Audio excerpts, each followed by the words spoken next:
सर्वेभ्यो नमः। योऽन्तः प्रविश्य मम वाचमिमां प्रसुप्तां सञ्जीवयत्यखिलशक्तिधरस्वधाम्ना अन्यांश्च हस्तचरणश्रवणत्वगादीन् प्राणान् नमो भगवते पुरुषाय तुभ्यम्। निमेषात् प्राक् अहं अत्र अस्मिन् आभासिकपटले आसं। सजीव प्रसारणं आसीत्, परन्तु सिम वर्तते खलु, तत् सिम तत्र सम्यक्तया न चलति। अतः पुनरेकवारं द्वितीयेन माध्यमेन सिम माध्यमेन सम्प्रति कक्षा मया प्रचाल्यते। अतः क्षम्यताम्। अहम् इदं भाषमाणः आसं यत् एतावता अस्माभिः मध्यमाधिकारस्य 44 श्लोकाः पठिताः। ततः अग्रे अद्य आरभ्यते। मित्राणि, एतावता अस्माभिः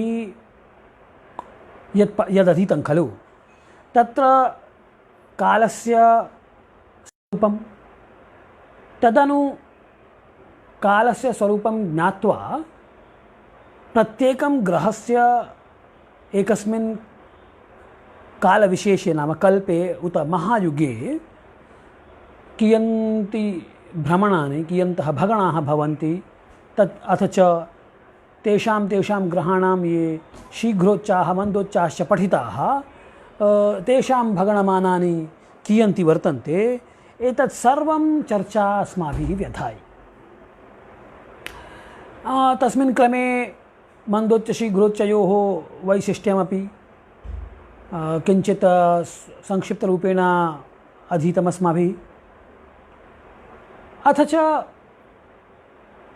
अधिमास, क्षयमास, क्षयतिथि, क्षयमास तु न, प्रत्युत क्षयतिथि, अवमदिनानि, सावनदिनानि, एतेषां चान्द्रमासानां सौरमासानां च मानानि कियन्ति भवन्ति एकस्मिन् महायुगे अथ च एकस्मिन् कल्पे, एतत् सर्वम् अस्माभिः पठितम्।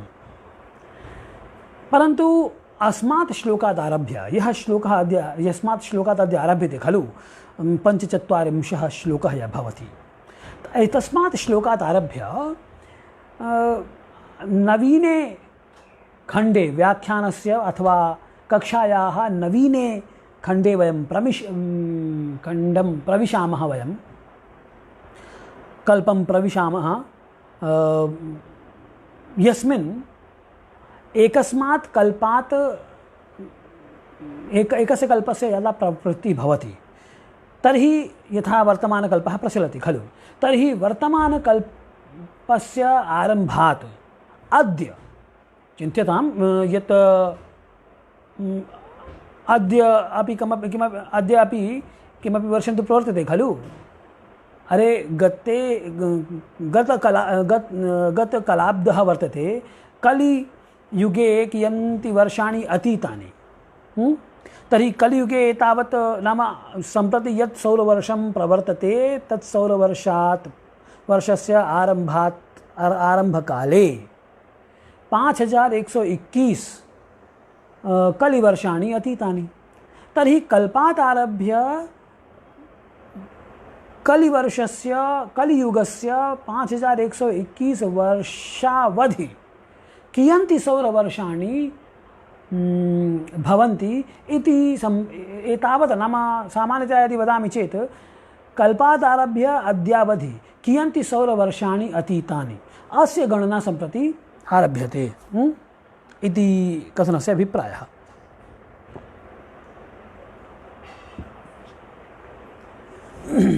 तथा किमपि पूर्वमपि अस्माभिः कृतमासीत्।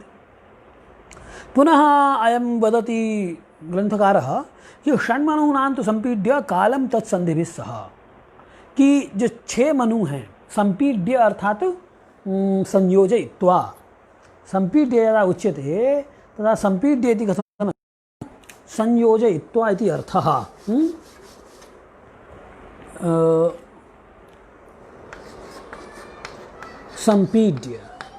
संपीड्य अर्थात संयोज्य। तर्हि उच्यते कि षण्मनूनां तु संपीड्य कालम, 6 मनुओं के काल को संपीड यानी संयोग कर लीजिए, उनका यानी इकट्ठा कर लीजिए, एक जगह कर दीजिए। तर्हि किमर्थं षण्मनूनां, यतोहि षण्मनवः एतावता व्यतीताः, वैवस्वतस्तदनु सम्प्रति सप्तमोऽयम्, अयं सप्तमः वैवस्वत संज्ञकः मनुः प्रवर्तते खलु। तर्हि अस्य मनोः आरम्भकालात् प्राक् षण्मनवः व्यतीताः, अतः तेषां संख्या एकत्र योजनीया अस्माभिः। तो उनकी जो संख्या है 6 मनुओं की, पहले उनको हम जोड़ेंगे। तो षण्मनूनां तो संपीड्य कालम तत्संधिभिः सह, और इतना ही नहीं है, वो जो 6 मनु होंगे उनको संपीड्य करने के साथ साथ तत्संधिभिः सह, उनकी संधियों के साथ उनको संपीडित कीजिए, यानी कि इन 6 मनुओं के साथ 6 मनुओं की संधियां जो हैं उनको भी जोड़ लीजिए। तो जैसा कि मैंने आपसे कहा कि कल्प के आरंभ से हमें ये गणना करनी है, तो एक चीज़ हम लोगों ने पढ़ी थी, क्या पढ़ी थी कि कृत प्रमाण कल्पादौ संधि 15 स्मृतः, कि जब कल्प का आरंभ होगा उस समय कृतयुग के समान एक कालखंड होगा जिसे हम मनुसंधि कहेंगे, और वह प्रथम मनु के पहले होगी। ठीक है, तो अब देख लीजिए वह किसके बराबर होगी, तो कृतयुग के समान होगी। तो इसीलिए कल्पादि संध्या, कल्प जैसे ही आरंभ होगा उसके बाद जो पहली संध्या आदि संध्या होगी, जिसका मान कितना है, तो ये मान है सतयुग के मान के बराबर। यही सतयुग का मान है 17,28,000 सौर वर्ष। फिर इसके बाद 6 मनु, षण्मनवः, तो 6 मनु, एक मनु का मान इतना है, तो 6 मनु का मान कितना हो जाएगा, ये आपका देख लिया आपने, 1,84,03 इतना है, तो 1,84,03,20,000 है ना। अच्छा, तो ये 6 मनु हो गए। उसने और क्या कहा कि षण्मनूनां तु संपीड्य कालम, तो अब इनको, अब आप कहेंगे कि आप तो जोड़ने की बात की, यहाँ गुणा कर रहे हैं, तो गुणा वस्तुतः जोड़ का संक्षिप्त स्वरूप है। बात समझ में आती है कि नहीं? ये बातें तो मेरे ख्याल से हर को समझ में आनी चाहिए कि आप 6 में षट संख्या वर्तते, पुनः षट पुनः षट पुनः षट पुनः षट पुनः षट इति अस्माभिः 1 2 3 4 5 6 षट्वारं योजनं करोतु, 6 + 6 + 6 + 6 + 6 + 6, तथा 6 में 6 जोड़ेंगे 12, फिर 6 18, फिर 6 24, फिर 6 30, फिर 36 षट्त्रिंशत् भविष्यति। अथवा एतत् सरल स्वरूपं किं वर्तते कि 6 हाउ मेनी टाइम्स, 6 टाइम्स, तो 6 आर 36। अतः गुणनं यद् वर्तते खलु तत् योगस्य संक्षिप्तरूपं भवति। So to make it short, the multiple addition, if you want to do multiple addition, you need not to do that. You better do the multiplication of that number, then you will, if the number is same. If the number is same and you have to add that number time and again, 3 times, 4 times, 5 times, 6 times, then it is better to multiply that number. As much time you need to add. जितने time उसको add करना है उतने time का multiply कर दीजिए, तो वो इजी हो जाएगा। तो हमने यहाँ क्या किया, क्योंकि 6 मनु बीते थे तो हमने एक मनु का जितना काल होता है उसी में फिर दूसरे मनु का भी उतना ही काल होगा, उसको भी जोड़ें, फिर तीसरे को भी जोड़ें, फिर चौथे को भी जोड़ें, फिर 5वें को जोड़ें, फिर 6ठे को जोड़ें। तो बेटर क्या है कि एक मनु के काल को हम 6 गुना कर देंगे। तो वही यहाँ पर किया है। यह जो मनु का काल है, इस मनु के काल को 6 गुणित कर देंगे, तो 6 मनुओं का यहाँ संपीडन संयोजन हो गया। ठीक है, अब उन्होंने क्या बोला था कि तत्संधिभिः सह, उनकी संधियों के साथ, तत्संधिभिः यानी कि उनकी संधियों के साथ। किनकी संधियों के साथ? किनकी संधियों के साथ? तत्संधिभिः बोला ना, तो तत्संधिभिः का क्या मतलब हुआ? तो तत्संधिभिः मतलब तत्संधिभिः का क्या मतलब है? तो तत् का मतलब है मनु, संधिभिः सह, मनुओं की संधियों के साथ। तो मनु संधि का प्रमाण कितना है? तो मनु संधि का प्रमाण कितना था? एक मनु से दूसरे मनु के बीच का जो समय है उसने क्या बोला? नायम मनु संधि युग संधिवन मनुमान द्वादशांश समः अपितु कृतयुग प्रमाण। यही तो बोला था ना, युगानाम सप्ततिस्सैका मन्वन्तरमिहोच्यते कृताब्द संख्यस्तस्यान्ते संधि प्रोक्तो जलप्लवः। कृताब्द संख्या कि उनके जो कृतयुग के वर्ष के बराबर जो काल खंड होगा उतना ही एक मनु से दूसरे मनु के बीच की संधि होती है।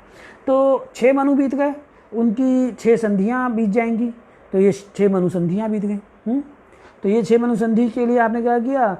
अच्छा, एक मनु संधि का मान एक कृतयुग है, एक सतयुग है, तो सतयुग के मान को 6 गुणित कर दीजिए तो आपको 6 मनु संधियां भी मिल गई। उसको भी आपने संपीड़न कर लिया, उसको भी योग करना है आपको। ठीक, फिर क्या कहते हैं? कल्पादि संधिना सार्धम। कल्पादि संधिना, देखिए शुरू में इन्होंने यहाँ पे दूसरे चरण में इस बात को कहा है, तृतीय चरण में, कि कल्पादि संधिना सार्धम। कल्प के आदि में जो संधि है उसके सार्धम सह, उसके साथ है, सार्ध सह इनका अर्थ होता है उनके साथ, उनके द्वारा। तो कल्पादि संधियों को भी आप यहाँ पे उन्होंने बोल दिया कि कल्पादि संधिना सार्धम है। तो सार्धम मतलब कि उसके साथ है, यहाँ सार्धम का अर्थ हुआ साथ। और वैवस्वत मनोस्तथा, अब दासौ यह वैवस्वतः मनु प्रवर्तते खलु तस्य वैवस्वत मनु हो, उस वैवस्वत मनु के क्या हो गया? युगानाम त्रिघनम यातम। क्या उन्होंने बोला? कि युगानाम त्रिघनम यातम।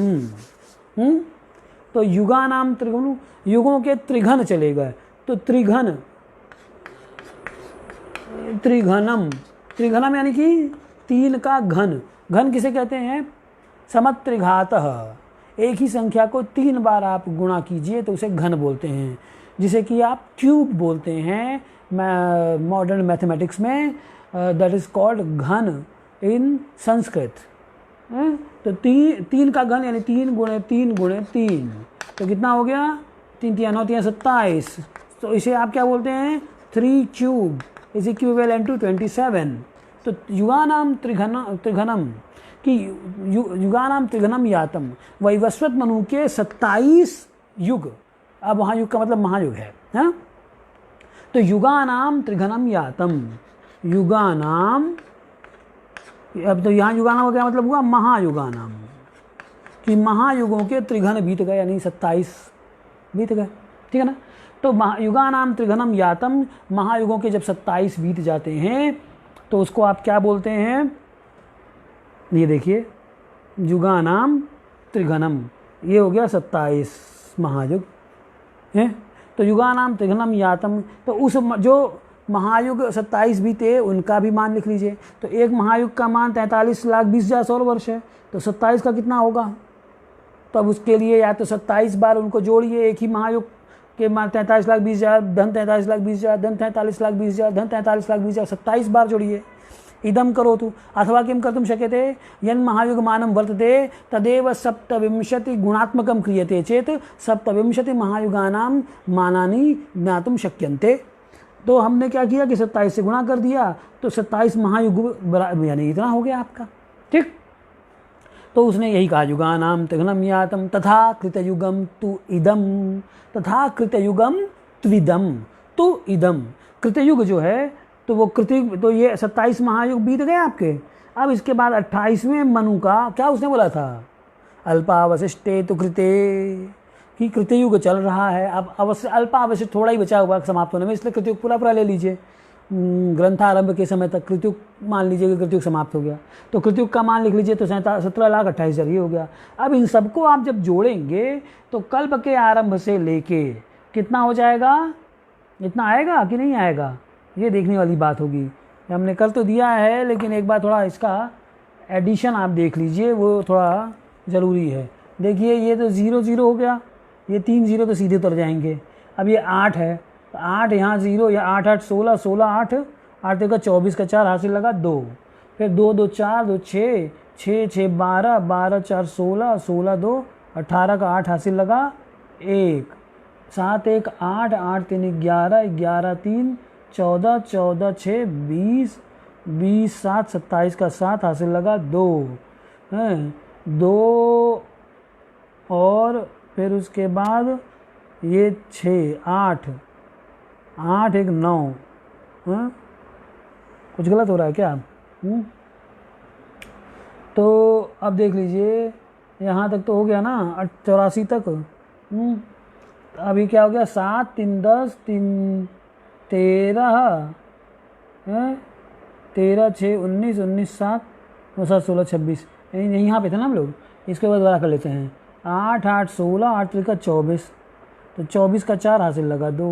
अब 2 2 4 2 6 6 6 12 12 4 16 16 2 18 18 का 8 हासिल लगा 1। ठीक है ना। अब इसके बाद 7 1 8 8 3 11 11 3 14 14 6 20 20 7 27 का 7 हासिल लगा 2। अब 2 जो आया उसको आप यहाँ कीजिए 2 यहाँ हो जाएगा तो 2 और 2 के बाद 6 8 ये भी होगा 8 1 9 है। तो ये गलत क्यों हो रहा है? तो यहाँ से एक बार जो है ना हम लोग काम करते हैं यहाँ से थोड़ा सा बड़ा अलग करके लिखते हैं ताकि चीज़ें समझ में आए, है ना। जैसे थोड़ा सा यहाँ बढ़ा लीजिए नहीं तो समझ में नहीं आती है चीज़ें। बहुत पास पास में लिखा होता है ना तो वो क्या करता है संदेह उत्पन्न करता है। वो क्या है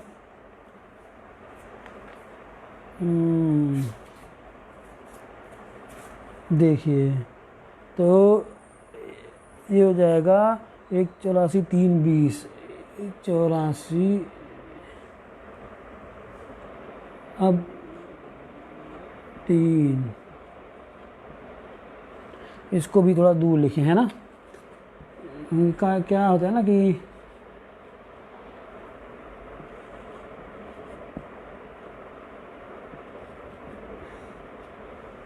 इसको थोड़ा हम लोगों को क्या करना चाहिए इसको थोड़ा छोटा कर लेना चाहिए, है ना।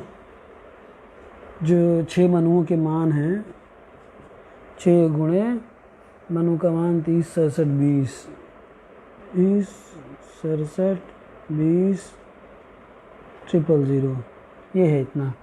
अब ऐसे ही इसको भी थोड़ा बड़ा कर लें नहीं तो क्या होता है ना संदेह की स्थिति होती है। अब 1 3 68 ये देखिए और ये यहाँ हो जाएगा। ठीक है। अब 11 66 40 तो अब देखिए 66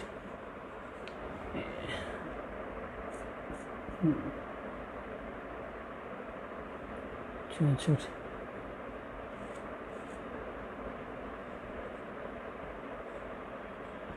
11 66 40 तो 17 28 ये तो ठीक है कुछ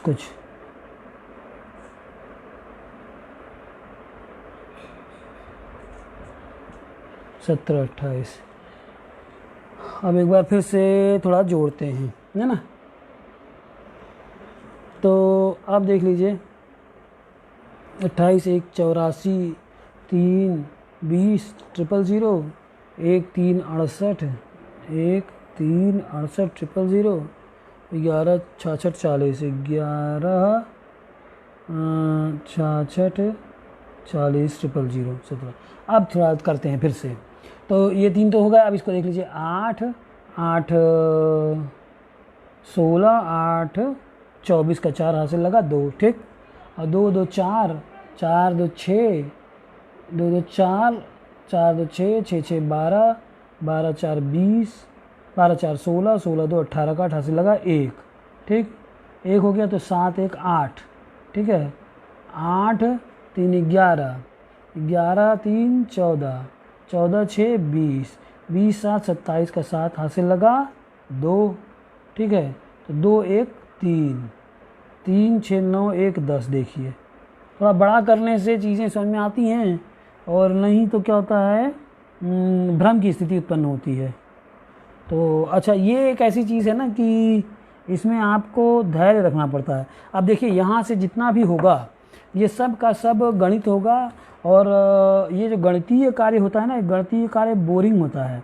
लेकिन मैं आपको बता दूं मित्रों कि ये जानिए कि ये जिस तरीके से लाइव मैं आपको ग्रंथ पंक्तिशः पढ़ा भी रहा हूँ और उसके साथ साधन भी करवा रहा हूँ, इस तरीके से मिलना कठिन है। आप यूँ मान के चलिए कि आप एमए एमए क्लास कर रहे हैं जितने भी लोग हैं, तो उस और एमए क्लास किस तरीके से कर रहे हैं, किस पद्धति से कर रहे हैं, तो एमए क्लास आप 6ठी और 7वीं कक्षा की पद्धति से कर रहे हैं, जिसमें हर एक चीज़ एकदम क्लियर यहाँ दिखाई जा रही है।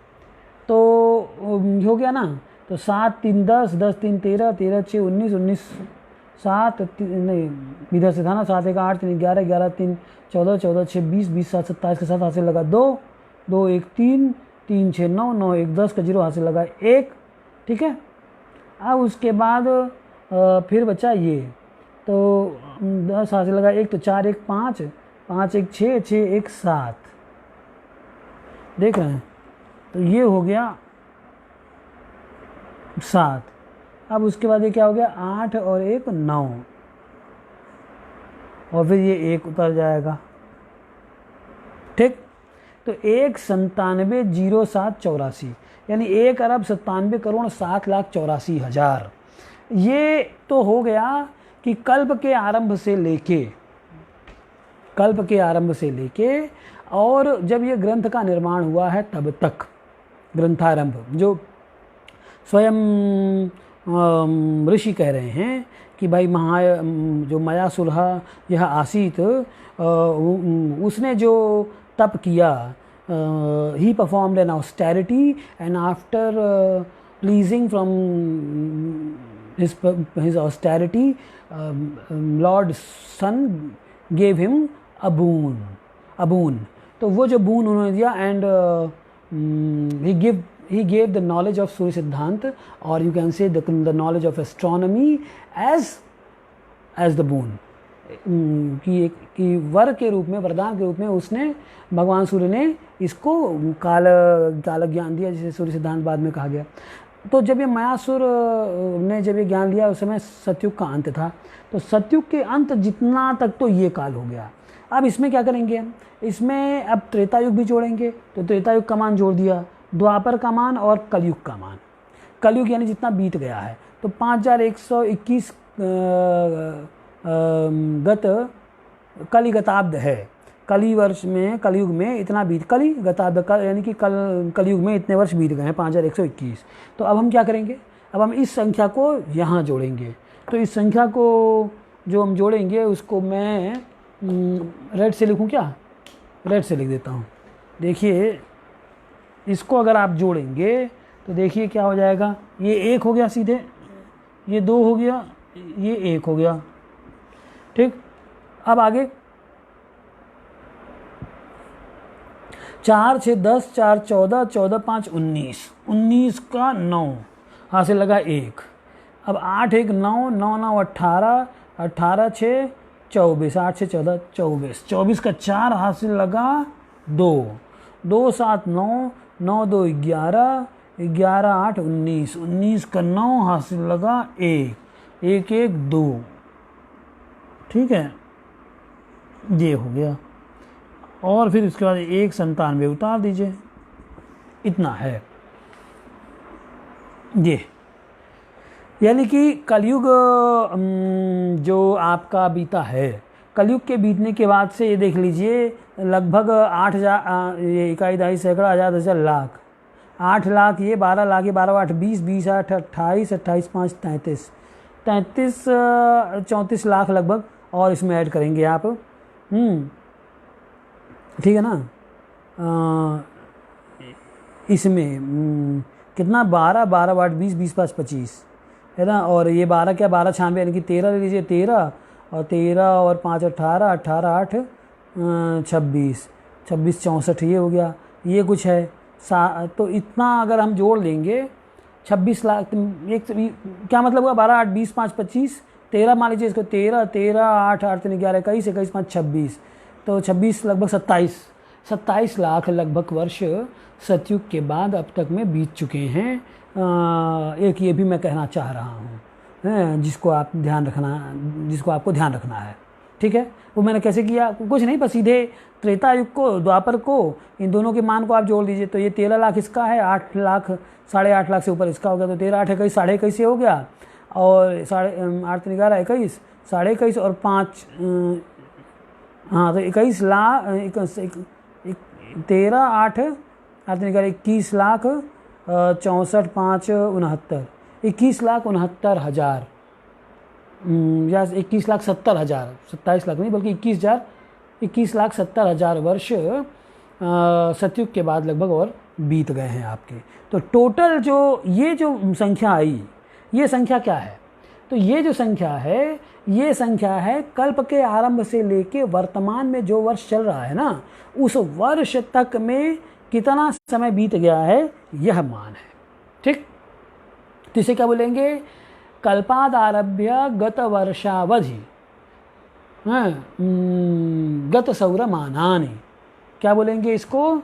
इसको आप लिख सकते हैं, इसको आप लिखिए कि कल्पादारभ्य गत वर्षावधि गत सौर वर्षाणि, ऐसे आपको लिख देना चाहिए, है ना, कि कल्पाद आरंभ यानी कि कल्प से आरंभ करके और गत वर्ष जो बीता है, अभी 5121वां सौर वर्ष बीता है कलयुग के आरंभ से, तो गत वर्ष के तक, तो ये गत सौर वर्ष जितने हैं वो, यानी कि क्या हुआ, कल्प के आरंभ से ये जो नया कली संवत आरंभ हुआ, कली का नया जो वर्ष आरंभ हुआ, तब तक इस वर्ष के आरंभ से ये जो वर्ष चल रहा है, इस वर्ष के आरंभ तक 1,97,29,49,121 सौर वर्ष बीत चुके हैं, ये कहना है इनको। ठीक है, इसी बात को उन्होंने बोला। अच्छा, एक बात और वो कह रहे हैं, वो क्या कह रहे हैं कि प्रोज्य सृष्टेस ततः कालम पूर्वोक्तम दिव्य संख्या। अब इसमें आप क्या कीजिए कि प्रोज्य सृष्टे है कालम, सृष्टि का जो काल है उसको प्रोज्य का मतलब होता है घटाकर। तो सृष्टि का काल कितना है? तो सृष्टि के काल के लिए उन्होंने शुरू बोला था, क्या बोला था कि 47,400, यही बोला था ना। क्या था वो श्लोक? ग्रहक्ष देव दैत्यादि सृष्टो से चराचरम कृताद्रि वेदा दिव्याब्दा शतघ्ना वेधसो गताः, यही तो बात बोले थे ना, कृताद्रि वेदा दिव्याब्दा शतघ्ना वेधसो, यानी कि 47,400 तो दिव्य वर्ष थे। अब इन 47,400 दिव्य वर्षों को जब आप गुणा करते हैं, यही तो बोला था उन्होंने, क्या बोला था? मेरे ख्याल से एक बार दोबारा उस चीज़ को कह देना चाहिए, क्योंकि इन्होंने क्या बोला कि ये जो आपका आया है ना, ये जो आया 1,97,29,49,121, ये जो सौर वर्ष आए, ये सौर वर्ष कहाँ से कहाँ तक हैं? तो कल्पाद आरभ्य, from the beginning of this कल्प till the beginning of this year, the current year, this much of solar years have gone by, इतने वर्ष सौर वर्ष बीत गए। ठीक है, elapsed, तो इतने बीत गए आपके। तो अब एक बात उन्होंने वो ये बोली कि ये जितना भी बीता है उसमें जो सृष्टि का काल, जितना समय सृष्टि करने में ब्रह्मा जी को लगा, उस समय को इसमें माइनस कर दीजिए। ठीक, तो उस समय को माइनस कर लेते हैं। तो इन्होंने कितना बोला था?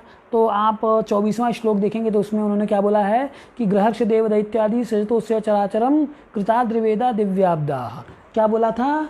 कृत यानी 4, अद्रि यानी 7 और वेद यानी 4, यही तो बोला था ना।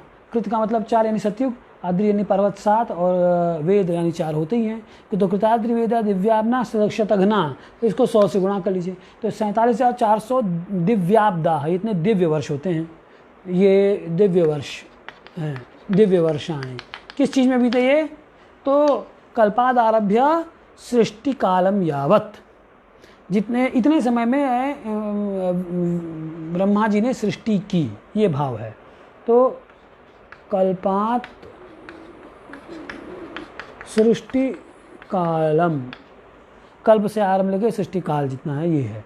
अब ये तो दिव्य वर्ष में निकला, इसको सौर वर्ष में करना है क्योंकि हमारे पास तो जो गणना है वो सौर वर्ष में है। तो इसके लिए क्या करेंगे आप, तो दिव्य वर्षों को 360 से गुणा कर दीजिए। तो 47,400 गुणे 360, तो अब ये 3 जीरो तो ऐसे हटा दीजिए। अब 6 चौके 24 का 4 हाथ से लगा 2, 6 सत्ते 42 और 2 44 का 4 हाथ से लगा 4, 6 चौके 24, 24 और 4 28। ठीक है, सही कर रहे हैं ना। 6 चौके 24 का 4 हाथ से लगा 2, 6 सत्ते 42, 2 44 का 4 हाथ से लगा 4, 6 चौके 24 4 28। अब 3 से कर लीजिए, तो 3 चौके 12, 3 चौके 12 और 3 सत्ते 21 और 1 22 का 2 हाथ से लगा 2, 3 चौके 12 2 14। ये हो गया आपका 0 0 0 4 6 8 2 10 4 2 6 1 7 और 1, यानी कि इतना सौर वर्ष सृष्टि काल में लगे। कितने, इकाई दहाई सैकड़ा हजार 10,000 लाख 10 लाख करोड़, 1,70,64,000। इतना ही कपिलेश्वर ने लिखा है। तो इतना तो समय लग गया सृष्टि काल में, 1 करोड़। तो अब उन्होंने क्या बोला कि जो आप कल्प के आरंभ से लेके वर्तमान दिन तक जो मान ले आए थे ना, उसमें क्या करो, इस सृष्टि काल को घटाओ। तो घटा लेते हैं, लीजिए जी साहब, घटाए देते हैं। तो हमारा काल कितना था, 197 29 49 121, 197 29 49 121, 29 49, थोड़ा इधर से लिखना चाहिए ना,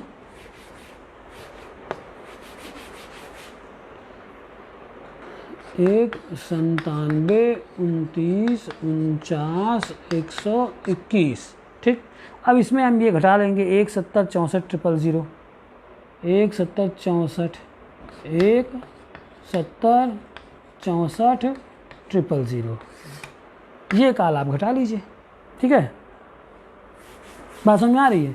क्यों घटाएंगे, क्योंकि इसमें क्या कहा कि प्रोज्य सृष्टेश तथा कालम पूर्वोक्तम है, कि वो जो जितना भी आप ले आए प्रोज्य सृष्टेश तथा कालम पूर्वोक्तम दिव्य संख्या, पूर्वोक्तम पहले जो कहा गया है काल दिव्य संख्या में, दिव्य वर्ष में कहा गया था ना, कितावेदा दिव्याब्दा शतघ्ना वेद सोगता। तो जो दिव्य वर्ष बताए थे 47,400, उसको हम लोगों ने पहले सौर वर्ष में बदला, सौर वर्ष में बदला तो इतना आ गया। तो इस सृष्टि काल को घटाने की बात कर रहे हैं, तो घटा लेते हैं। ये 121 ऐसे उतर आएगा। अब इसमें देख लीजिए, 9 में से 4 गया 5, 14 में से 6 गया 8, 12 में से 7 गया 5 और 6 में से 1 गया 5, 1 9। ठीक है ना, ये हो गया आपका, यानी 1,95,58,85,85, हाँ कितना गलत हो गया क्या, ये क्यों बोल रहा है, 1,95,58,58,00,000 इकाई दहाई सैकड़ा हजार 10,000 85,121।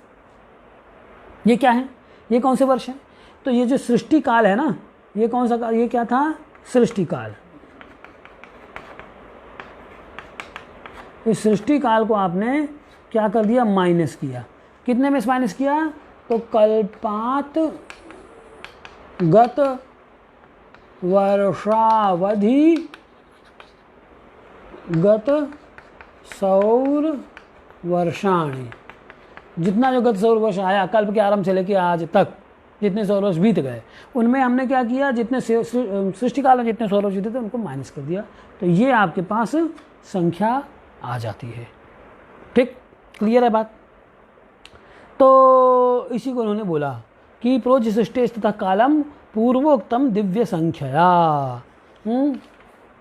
फिर क्या कहते हैं, सूर्याब्द संख्या ज्ञेया, तो उसको घटा के क्या कहते हैं कि खचतुष्क यमाद्रग्नि यमा अग्नि शर रंध्र निशाकराह, इतने सौर वर्ष होते हैं। तो उसको देख लें, तो तो फिर बात समझ में आ रही है। ये संख्या जो है इन्होंने क्या बोला, देख लीजिए, मैं बता देता हूँ। मेरे कहने का मतलब ये है कि इन्होंने क्या जो बोला था कि षण्मनूनाम तो संपीड्य कालम तत्संधि सह, ये देखिए, षण्मनूनाम तो संपीड्य कालम तत्संधि सह कल्पादि संधिना सार्धम वैवस्वत मनोस्तथा युगानाम त्रिगुणम यातम तथा कृतयुगम त्विदम, कृतयुग भी बीत गया, 27 महायुग और ये बीत गए हैं। ततः कालम प्रोजिष्टे ततः कालम पूर्वोक्त, तो ये जितना जोड़ा वो आया 197078400 ये आया। अब इसी में इन्होंने बोला है कि आप उसको घटा लीजिए। किसको घटाएंगे? वो जो सृष्टि काल है। तो फिर क्या होगा? तो जितना मान आएगा वो क्या होगा? बोला उन्होंने प्रोजिष्टे ततः कालम पूर्वोक्तम दिव्य संख्या सूर्याब्द संख्या ज्ञेया कृतस्यांते गता अमी, कृत के अंत में देखिए बोल रहे हैं ये नहीं बोल रहे हैं कि गत वर्षांते, वरना ये बोलते गत वर्षांते, लेकिन ऐसा नहीं बोला उन्होंने क्या बोला? कृतस्यांते, कृतयुग के अंत में अमी, अमी यानी कि इतने, अदस शब्द के प्रथमा बहुवचन में अमी शब्द बनेगा, यानी कि ये गता यानी ये 100 वर्ष बीत गए। सूर्याब्द संख्या, सूर्याब्द संख्या मतलब कि सौर वर्षों की संख्या के द्वारा है। क्या शब्द बोल रहे हैं? कह रहे हैं सूर्याब्द संख्या। तो सूर्याब्द संख्या मतलब कि अब्द का मतलब होता है वर्ष, है ना।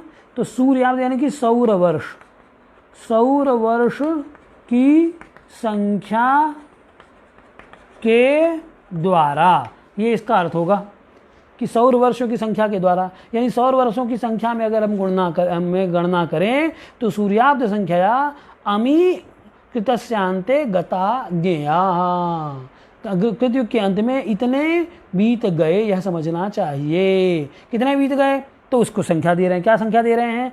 ख चतुष्क। आप देखिए यहाँ ख चतुष्क आपको मिलेगा ही नहीं मिलेगा ना। क्यों? क्योंकि इसमें जो इन्होंने कहाँ तक बोला? इन्होंने कृतयुगस्यांते। तो अब हम क्या करेंगे?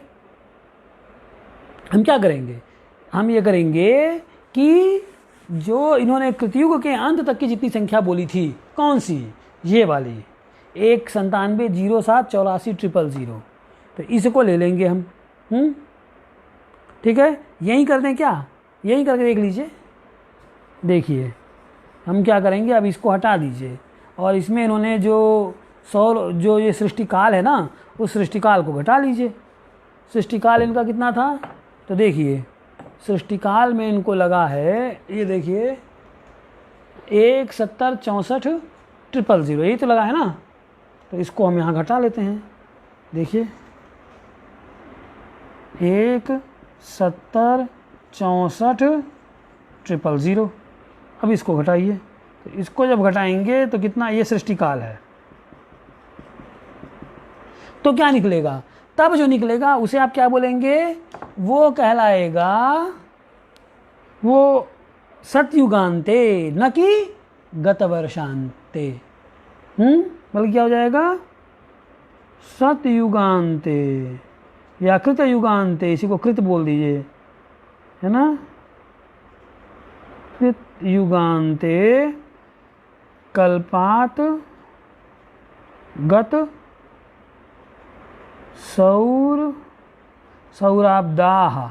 सौराब्दाह को बोलिए सौरवर्षाणि। वो कितना है? तो अब निकाल लीजिए इसको। देखिए ये 3 0 तो ऐसे सीधे हो जाएंगे। 4 में 4 का भाग में 4 में 4 घटेगा 0, 8 में 6 गया 2, ये 7, ये 0 में से 7 गया 3, ये 6 में से 1 गया 5, और ये 1 और 9 उतर जाएगा। तो 1 95 37। तो उन्होंने क्या बोला? उन्होंने बोला कि देखिए वो कह रहे हैं ख चतुष्क या माद्रग्नि, ख चतुष्क, ख यानी 0, तो 0 कितने? 4, 0 4 यानी कि 4 शून्यों का समूह। तो ख चतुष्क 1 2 3 4 ख चतुष्क हो गई है। यही तो है ख चतुष्क। ख चतुष्क यम 2 हो गया। भरणी नक्षत्र दूसरा नक्षत्र होता है। तो ख चतुष्क यम अद्रि हो गया 7 पर्वत। तो ख चतुष्क यमाद्र्यग्नि, अग्नि यानी 3।